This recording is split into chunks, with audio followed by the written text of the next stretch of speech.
নমস্কার। আজকে সিংহ রাশিকে নিয়ে বলবো। সিংহ রাশির ক্ষেত্রে দেবগুরু বৃহস্পতি এই ডিসেম্বর মাসে 5 তারিখে যে বক্রি অবস্থায় রাশি পরিবর্তন করছে, কীরকম প্রভাব পড়বে সিংহ রাশির উপর? সিংহ রাশি কোন দিক থেকে লাভবান হতে যাচ্ছে, কোন দিক থেকে বিশেষ সাবধান, কোন বিশেষ উপাচার করবে, এগুলো সমস্ত কিছু আজকের ভিডিওতে তুলে ধরবো। তো অনুষ্ঠানটি শুরু করার আগে সবার প্রথম বলি, এটা গ্রহের গোচর এবং চন্দ্র রাশি অনুসারে আলোচনা করা হচ্ছে। কারো কোনো রকম ব্যক্তিগত কুষ্টি ধরে আলোচনা নয়। এবং তার সাথে বলবো, যারা বহুদিন ধরে দেখছেন এই চ্যানেলটি অ্যাস্ট্রো এস এম বাংলাকে অবশ্যই সাবস্ক্রাইব করবেন। আগামী দিনে বহু বহু ভিডিও সিংহ রাশির সম্পর্কে আমাদের চ্যানেলে আপলোড দেওয়া হবে। যারা জ্যোতিষী সংক্রান্ত বিষয়কে ভালোবাসেন, গুরুত্ব দেন, ইন্টারেস্টেড, আশা করছি তারা বিশেষভাবে উপকৃত হবেন। তবে এটা গ্রহগত একটি আলোচনা, চন্দ্র রাশির উপরই আলোচনা করা হচ্ছে, কারো কোনো রকম ব্যক্তিগত পুষ্টি ধরে আলোচনা নয়। তো দেবগুরু বৃহস্পতি সিংহ রাশির ক্ষেত্রে তো কারো গ্রহ। সিংহ রাশির ক্ষেত্রে পঞ্চম ঘরের অধিপতি দেবগুরু বৃহস্পতি, আর অষ্টম ঘরের অধিপতিও দেবগুরু বৃহস্পতি।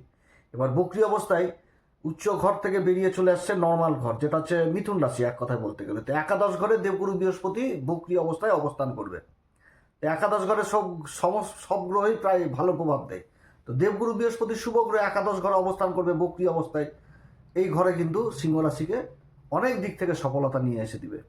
সিংহ রাশি তো বর্তমানে শনিদেবের ঢাইয়া চলছে। শনিদেব তো অবস্থান করছে অষ্টম ঘরে, যে রাশিতে অবস্থান করছে সেটাও দেবগুরু বৃহস্পতির রাশি, যে নক্ষত্রে অবস্থান করছে সেটাও দেবগুরু বৃহস্পতির নক্ষত্র পূর্বা ভাদ্রপদ। এবং এই নক্ষত্রে মার্গী হয়েছে জানুয়ারি মাসের 20 তারিখে আবার শনিও রাশি পরিবর্তন করবে। তো চারিদিক থেকে কিন্তু একটা উন্নতির সংকেত এই সময়কালে সিংহ রাশির ক্ষেত্রে দেখা যাচ্ছে। দেবগুরু বৃহস্পতি লাভের ঘরে অবস্থান, পঞ্চমপতি এবং অষ্টমপতি হয়। পঞ্চম ঘরটা হচ্ছে দেবগুরু বৃহস্পতির মূল ত্রিকোণ রাশি ধনু রাশি, এবং অষ্টম ঘর হচ্ছে মীন রাশি। এই দুটি ঘরের অধিপতি দেবগুরু বৃহস্পতি। এবং দেবগুরু বৃহস্পতির যে দৃষ্টিগুলো, সেই দৃষ্টির বিশেষ প্রভাব থাকবে এই সময়কালে। দেবগুরু বৃহস্পতির পঞ্চম দৃষ্টি থাকছে একদম যে রাশির তৃতীয় ঘরে, যেটা হচ্ছে তুলা রাশি, অর্থাৎ শনির মূল, মানে শনির উচ্চ রাশিকে দেখবে। আবার দেবগুরু বৃহস্পতির সপ্তম দৃষ্টি দিয়ে নিজের মূল ত্রিকোণ রাশি ধনু রাশিকে দেখবে, যেটা সিংহ রাশির ক্ষেত্রে হচ্ছে একদম পঞ্চম ঘর। পঞ্চম ঘরের অতি বিশিষ্ট কারক সেটাই ধনু রাশি। এবং নিজের ঘরকে দেখবে নিজের নক্ষত্রে অবস্থান করে বক্রি অবস্থায়। কত ভালো একটা পজিশন হতে যাচ্ছে সিংহ রাশির ক্ষেত্রে। আবার সেরকম নবম দৃষ্টি থাকবে রাশির সপ্তম ঘরে। সপ্তম ঘরটা হচ্ছে শনিদেবের মূল ত্রিকোণ রাশি কুম্ভ রাশি। এই ঘরে আবার রাহু অবস্থান করছে শতবিশা নক্ষত্রে। তো দেবগুরু বৃহস্পতির কিন্তু প্রভাব থাকবে এই মানে এই সপ্তম ঘরে নবম দৃষ্টি। অপরদিকে আবার শনি অষ্টম ঘরে অবস্থান করছে। শনি যে দৃষ্টি প্রভাব সেটা কর্মের ঘরে থাকছে, আবার দ্বিতীয় ঘরে থাকছে। সেরকম আবার দেবগুরু বৃহস্পতির মূল ত্রিকোণ রাশি ধনু রাশির উপরে থাকছে। অর্থাৎ একটা অদ্ভুত সময় এই সময়কালে। দেবগুরু বৃহস্পতির যেরকম শনির উচ্চ রাশিকে দেখছে, তারপরে শনির মূল ত্রিকোণ রাশিকে দেখছে, নিজের রাশিকে দেখছে, সেরকম কিন্তু শনিও দেবগুরু বৃহস্পতির রাশিতে অবস্থান করছে, দেবগুরু বৃহস্পতির নক্ষত্রে অবস্থান করছে, এবং দেবগুরু বৃহস্পতির মূল ত্রিকোণ রাশি ধনু রাশির উপরে দৃষ্টি রাখছে। কত সুন্দর অবস্থান। অর্থাৎ শনি আর রাহু এই সময়কালে সম্পূর্ণভাবে জব্দ। যে ঢাইয়ার যে একটা কালো প্রভাব দিবে, একটা যে বাজে প্রভাব দিবে, সেটা কিন্তু 100 ভাগের মধ্যে 90 ভাগই বন্ধ। এবার 10% দিবে, সেটা পাপি গ্রহ, এদের মূল স্বভাব থাকবে কিছু না কিছু, পাপ প্রভাব কিছুটা দিবে। কিন্তু দেবগুরু বৃহস্পতির এই যে অবস্থানটা হতে যাচ্ছে লাভের ঘরে, এই লাভের ঘরে অবস্থান মানে চারিদিক থেকে একটা সফলতা। চারিদিক থেকে যেই কর্মই করুক সেই কর্মে লাভ। যেখানটাতে জ্ঞান যুক্ত হয়ে যায় কর্মের সাথে, সেখানটাতে তো লাভ অবশ্যই বাম্বি হয়ে যায়। কারণ দেবগুরু বৃহস্পতি হচ্ছে কি ধর্মের কারক। দেবগুরু বৃহস্পতি মায়া, মমতা, পর উপকারিতা, তারপর ঈশ্বরীয় শক্তির কারক, জ্ঞানের কারক, অসীম মানে জ্ঞানের ভাণ্ডার এক কথায় বলতে গেলে। গুরুর জ্ঞানের আলোতেই অজ্ঞানতার অন্ধকার দূর হয়। এই সময়কালে পঞ্চম ঘরটা যে দেখছে, এটা তো শিক্ষার ঘর, জ্ঞানের ঘর, সন্তানের ঘর। দেবগুরু বৃহস্পতি একাদশ ঘর থেকে তার মূল ত্রিকোণ রাশিকে দেখছে। অর্থাৎ শিক্ষার দিক থেকে একটা বিস্ফোরণ একটা হওয়ার মানে সম্মুখীন এই ধনুরাশি। এই ধনুরাশি বলছি সিংহ রাশি। যে শিক্ষার দিকটা বিশেষভাবে প্রকাশিত পাবে সমাজে। যারা শিক্ষার সাথে জড়িত রয়েছে, যে কোনো লাইনে, ট্রেনার হোক, সমাজকে শিক্ষাদান করছেন, শিক্ষকতা করছেন, কোচিং সেন্টার করছেন, সেই জিনিসগুলো হওয়ার বিশাল সম্ভাবনা থাকছে এই সময়কালে এই সিংহ রাশির। কারণ এটাই কিন্তু বুঝাচ্ছে দেবগুরু বৃহস্পতি হচ্ছে জ্ঞানের ভাণ্ডার। তো জ্ঞান যখন কর্মের সাথে লেগে যায়, তো সেই জায়গাতে তো উন্নতি থাকবেই। এটা হচ্ছে বিশাল ব্যাপার। এবার যে নক্ষত্রটা পাচ্ছে সেটাও তো সাংঘাতিক নক্ষত্র। কারণ পুনর্বসু নক্ষত্র সম্পর্কে বিগত দিনে বহু কিছু আলোচনা করেছি, অনেক ভিডিও দেওয়া আছে সিংহ রাশির সম্পর্কে। তবে সবার ক্ষেত্রে যে সমান হবে সেটাও না কিন্তু। যাদের জন্মছকে গুরুর অবস্থান খারাপ রয়েছে তাদের ক্ষেত্রে বিশেষভাবে বলবো যে গুরুকে বলবান করতে হবে বা অন্যান্য গ্রহকে ঠিক করতে হবে। অবশ্যই ভালো জ্যোতিষীয় পরামর্শ নিতে হবে যে কোন নক্ষত্রে আপনার জন্ম, সেই নক্ষত্র কী প্রভাব রয়েছে, তার কি উপাচার রয়েছে, কি এমন উপাচার রয়েছে যে জীবনকে সঠিক পথে নিয়ে যাওয়া যাবে, সেটা কিন্তু একটা জ্যোতিষী বলতে হবে। অতএব আশেপাশে ভালো জ্যোতিষীয় পরামর্শ অবশ্যই নেবেন। এছাড়া আমাদের সাথে যোগাযোগ করতে পারেন, তবে আমাদের শুল্ক লাগিয়ে থাকবে এবং একটু দেরি হয় এখানটাতে, এই কারণে যে অল্প সংখ্যক লোককে দেখা হয়, খুব যত্ন সহকারে দেখা হয়। তো যাই হোক, যেখানে খুশি সেখানে দেখাতে পারেন, কোনো ব্যাপার না, আমাদের থেকে বড় বড় সব ওস্তাদ রয়েছে। তো দেবগুরু বৃহস্পতির এই অবস্থান মানে সিংহ রাশির একটা আমূল জীবনে পরিবর্তন নিয়ে আসবে। এবার এই যে পুনর্বসু নক্ষত্র সম্পর্কে বলছিলাম, এই নক্ষত্রের জ্যোতিষশাস্ত্র বলছে এটা এতটাই শক্তিশালী পবিত্র নক্ষত্র, এটা অনেক কিছু জীবনে দেখায়।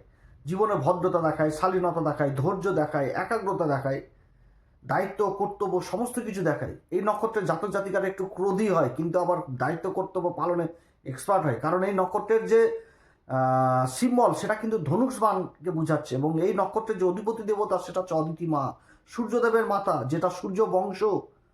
ধনুষবাণ কার কাঁধে ছিল? আমাদের শ্রীরাম প্রভু, আমাদের পরম প্রেমময় প্রভু শ্রীরামচন্দ্রের কাঁধে ছিল। সেই জিনিস দেখাচ্ছে একাগ্রতা, নিষ্ঠা, ধর্ম, পরোপকারিতা, মায়া, মমতা সমস্ত কিছু এই নক্ষত্রের সাথে জড়িত। আর দেবগুরু বৃহস্পতি মানেই তো এটা। দেবগুরু বৃহস্পতির যে সংস্পর্শে যে কটাই নক্ষত্র পড়ুক, আর দেবগুরু বৃহস্পতির এই যে ধনু রাশি, তারপরে মীন রাশি, গুরুর সংস্পর্শ আসা মানে একটা আধ্যাত্মিক চিন্তাভাবনা, একটা পরোপকারিতা, মায়া, মমতা সমস্ত কিছু থাকে গুরুর সান্নিধ্যে আসা মাত্রই। তো গুরু নিজের নক্ষত্রেই অবস্থান করছে, নিজের নক্ষত্র অবস্থান করছে, বক্রী অবস্থায় রয়েছে, নিজের মূল ত্রিকোণ রাশিকে দেখছে, কত সুন্দর অবস্থান। এবং যে কোনটাতে আমি অবস্থান করছে সেটা হয়ে গেছে কাম ত্রিকোণ, অর্থাৎ মনের ইচ্ছা বাসনা। আর দেবগুরু বৃহস্পতি এই সিংহ রাশির ক্ষেত্রে হচ্ছে অষ্টম ঘরের অধিপতি। যে ঘরে শনি অবস্থান করছে, ঢাইয়া চলছে এই সিংহ রাশি, সেরকম পঞ্চম ঘরের অধিপতি। তো অষ্টম ঘর কি? যে মনের ভিতরে যে গোপন যে চিন্তাধারা, গোপন যে আশা আকাঙ্ক্ষা, এটা কিন্তু এই সময় পূরণ হবে। দেবগুরু বৃহস্পতির এই প্রভাবকালে খুবই ভালো অবস্থান হতে যাচ্ছে। দেবগুরু বৃহস্পতির এই পরিবর্তন সিংহ রাশির ক্ষেত্রে মারাত্মক পরিবর্তন হতে যাচ্ছে এই পুনর্বসু নক্ষত্রে, খুবই খুবই ভালো একটা অবস্থান। এবার দেবগুরু বৃহস্পতির যে দৃষ্টিগুলো পড়ছে, পঞ্চম দৃষ্টি দেবগুরু বৃহস্পতি যে ঘরে অবস্থান করছে সেটা একাদশ ঘর, অর্থাৎ বড় ভাই বোনদের ঘর, একাধিক ইনকামের রাস্তা। এবং যে দৃষ্টিটা পঞ্চম দৃষ্টি পড়ছে সেটা কিন্তু পড়ছে যে একদম রাশির একদম যোগাযোগের ঘর, তৃতীয় ঘরে পড়ছে। খুবই ভালো অবস্থান, ছোট ভাই বোনদের ঘরে, ডকুমেন্টেশনের ঘরে, সমাজে উচ্চ বড় বড় লোকজনদের সাথে এই সময়কালে উঠা বসা হবে, লোক পরিচিতি সমাজে যথেষ্ট বৃদ্ধি পাবে। অর্থাৎ এই সময়কালে সমাজে বড় বড় লোকজনদের সাথে উঠা বসা হবে, যেটাতে নিজের ভূত ভবিষ্যৎ অনেক রকম অফার, কাজকর্মের বৃদ্ধি এগুলো হবে। ডকুমেন্টেন্সির কাজগুলো যথেষ্ট ভালো হবে, যারা কোনো কাগজপত্রের কাজের সাথে যুক্ত রয়েছেন সেই কাজগুলো যথেষ্ট ভালো হবে। ছোট ভাই বোনদের সাথে সম্পর্ক যথেষ্ট ভালো হবে সিংহ রাশির, যেটা ঢাইয়া চলাকালীন একটা নিজেদের মধ্যে অন্তর্দ্বন্দ্ব, নিজের মানে এমন অবস্থা যে নিজের ভাইয়ের মানে দাদা ভাই নিজের ভাইয়ের মুখ দেখে না, ভাই সেরকম দাদার মুখ দেখে না, এরকম যে পরিস্থিতিগুলো নিজেদের মধ্যে, ভাই বোনের সাথে সম্পর্ক তিতা হয়ে যাওয়া, এইগুলো কিন্তু সম্পূর্ণভাবে চেঞ্জ হতে থাকবে এই সময়কালে। একটা প্রেম মহব্বত ভালোবাসার জায়গা তৈরি হবে নিজেদের মধ্যে। এবং দেবগুরু বৃহস্পতির এই যে সপ্তম দৃষ্টি পড়ছে একদম যে পঞ্চম ঘরে, সন্তানের ঘরে পড়ছে, তো পিতামাতাদের সন্তানের দুশ্চিন্তা, সন্তানের প্রতি যে একটা দুশ্চিন্তা করতো, সেই দুশ্চিন্তা এই সময়কালে দূর হবে। সন্তান যে কর্ম করবে সেই কর্মে বিশেষ উন্নতি, কিংবা সন্তান যে কর্ম খুঁজছে, যে কোন কর্ম করব, নিজের জীবনকে কিভাবে এগিয়ে নিয়ে যাব, তার একটা সঠিক দিক পাবে এবং কর্মের সন্ধান পূরণ হবে। পঞ্চম ঘরটা হচ্ছে শিক্ষার ঘর, এই ঘরে অতি বিশিষ্ট কারক, অর্থাৎ সন্তানের দিক থেকে সমস্ত রকম চিন্তা মুক্ত হবে পিতামাতারা। যারা সরকারি বেসরকারি কর্ম করছেন তাদের এই সময়কালে প্রমোশন, বেতন বৃদ্ধির যোগ রয়েছে, প্রবল সম্ভাবনা থাকছে। এইগুলো কর্মে পদোন্নতির যোগ থাকছে। এছাড়া যারা সমাজকে শিক্ষাদান দিচ্ছেন, ট্রেনার হিসাবে কাজ করছেন, শিক্ষক হিসাবে কাজ করছেন, তাদের জন্য খুবই ভালো সময়, খুবই ভালো সময়। প্রাথমিক শিক্ষার সাথে যারা জড়িত রয়েছেন তাদের জন্য যথেষ্ট ভালো। পিতামাতাদের যে মানে সন্তানকে যে প্রাথমিক শিক্ষা দিবে, ভালো গুরুর সন্ধান এই সময়কালে পাবে, সেরকম উচ্চ শিক্ষার দিক থেকেও যথেষ্ট ভালো এই সময়কাল দেবগুরু বৃহস্পতির এই অবস্থান। এবং এই যে অষ্টম ঘর যেটা হচ্ছে মীন রাশি, সেই ঘর কিন্তু হচ্ছে দেবগুরু বৃহস্পতির ঘর, মীন রাশি। অর্থাৎ এই সময়কালে ভিতরে যে গোপন চিন্তা, সেই চিন্তাগুলো দূর হবে এবং ঈশ্বরের প্রতি একটা চিন্তা ভাবনা মানে এই সময়কালে অটোমেটিক আসবে এই সিংহ রাশির ক্ষেত্রে। কারণ অষ্টম ঘরটা হচ্ছে কি আধ্যাত্মিক জগতের ঘর, অর্থাৎ যারা আধ্যাত্মিকের সাথে মিশে থাকবে, ঈশ্বর সাধনায় থাকবে, তারাও কিন্তু জীবনে প্রবল মানে উঁচু স্তরে যাবে, ভালো জ্ঞান লাভ করতে পারবে, ভালো গুরুর সন্ধান পাবে এই সময়কালে, চারিদিক থেকে উন্নতি। এবার সপ্তম ঘরে দৃষ্টি থাকছে গুরুর নবম দৃষ্টি, রাহু শতবিশা নক্ষত্র অবস্থান করছে। আর সিংহ রাশির বর্তমানে দাম্পত্য জীবন কিন্তু অতটা ভালো নয়, কিন্তু গুরুর যে এই যে পরিবর্তন, গুরুর যে এই যে দৃষ্টির প্রভাব এই সময়কালে যথেষ্ট থাকবে সপ্তম ঘরে। অর্থাৎ মানে যে অবস্থানটা গুরুর হচ্ছে তাতে সপ্তম ঘরে সাংসারিক জীবনে যাদের অশান্তি গণ্ডগোল দীর্ঘদিন ধরে আসছিল, সেই জায়গাটাও কিন্তু একটা ভালো পরিবেশ তৈরি হচ্ছে এই সিংহ রাশির ক্ষেত্রে।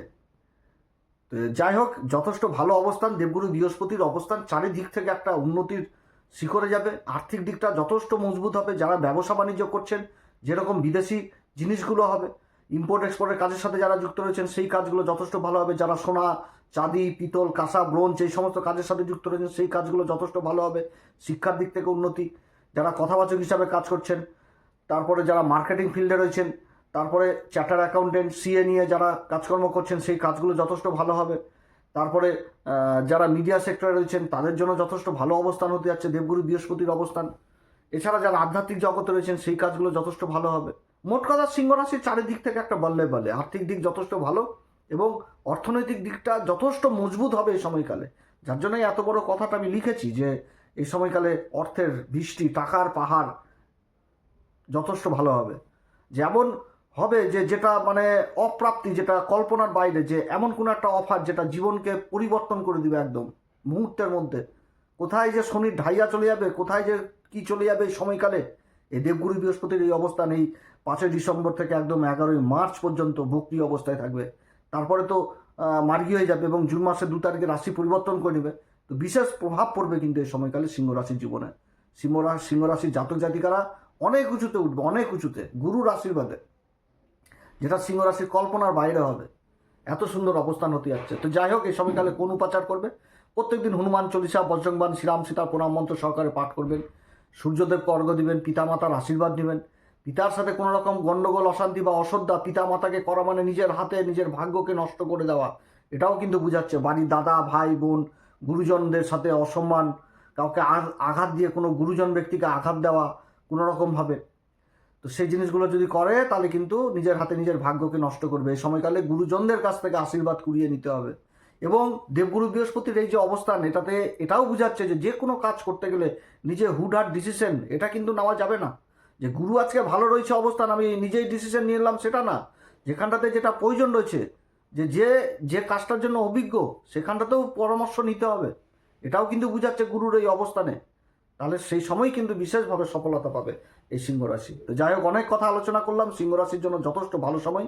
এরপরে আবার আসবে একটি নতুন পর্ব নিয়ে। আপনারা সবাই ভালো থাকেন। ঈশ্বর আপনাদের সবার মঙ্গল করুক। ঈশ্বরের কৃপা দৃষ্টি আপনার ফ্যামিলির প্রত্যেকটা মেম্বারের উপর পড়ুক। 2026-এর অ্যাডভান্স শুভেচ্ছা জানাচ্ছি। আপনারা সকলে ভালো থাকুন। নমস্কার, ধন্যবাদ।